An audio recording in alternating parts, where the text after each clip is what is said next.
anytime you're kind of put together with the right minds, beautiful things happen. Everybody gets an opportunity to create, whether they have the money and the financial backing to go get the tools or the equipment.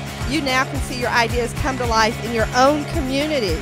Anytime you're trying to build a community, you have to have a place for entrepreneurs to come. And that's why I believe that this will be a great opportunity for Columbus, and not only Columbus, but for the Southeast.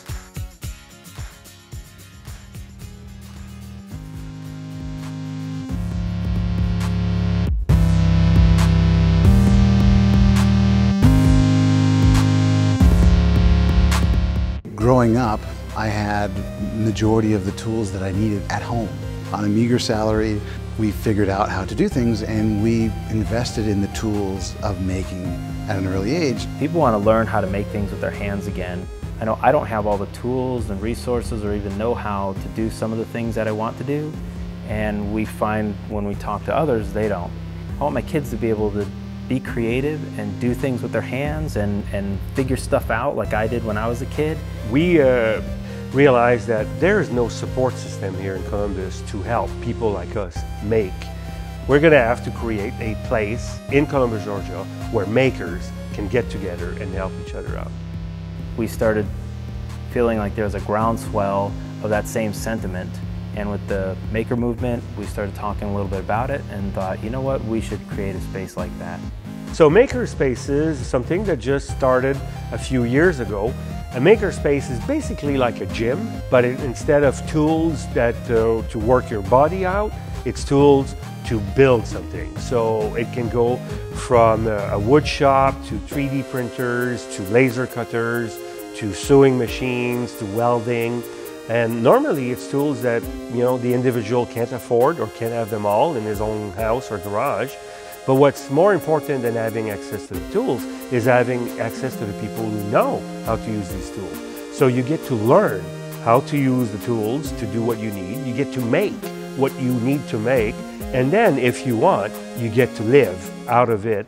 In math class, teachers usually have you do, like, for ratio and proportions, go ahead and design your dream room or your dream house, and then what? But with 3D printing, with just accessible CAD now, kids could design it on Google SketchUp and they could actually see their design in motion. So it's more tangible and it's exciting and interesting. I think a makerspace like this, it's, oh, I have this idea, I want to create with it.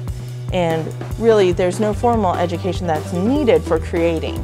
I saw this little quote and it spoke to me so much because it said, be the person you needed when you were a kid. I instantly thought of this place and of how important what I want to do here is, because little 8-year-old Netta really needed a place like this so that she didn't stop creating. So I think a place like this is going to foster at an early age makers and creativity, and less of a consuming culture and more of a culture that believes in solving problems and making things on your own. Currently I make 3D printed objects, and I work with a lot of my students for them to create classroom manipulatives and activities where students use 3D printers. I have a design studio that makes everything from jewelry to stained glass, lighting installations, kind of a whole gamut. Basically wherever my curiosity and creativity takes me, I follow. I mean, this space right here is 8,500 square feet, and out of nothing, a lot has really appeared.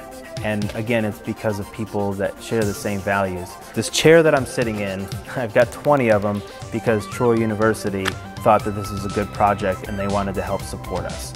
We have 20 desks that we got from a troupe in Atlanta. There was an OBGYN clinic here in town that upgraded their computers, so they gave us their 15 older computers. In the last 7 months, we have totaled up more than 1,500 volunteer hours from people helping us do over 35 different events.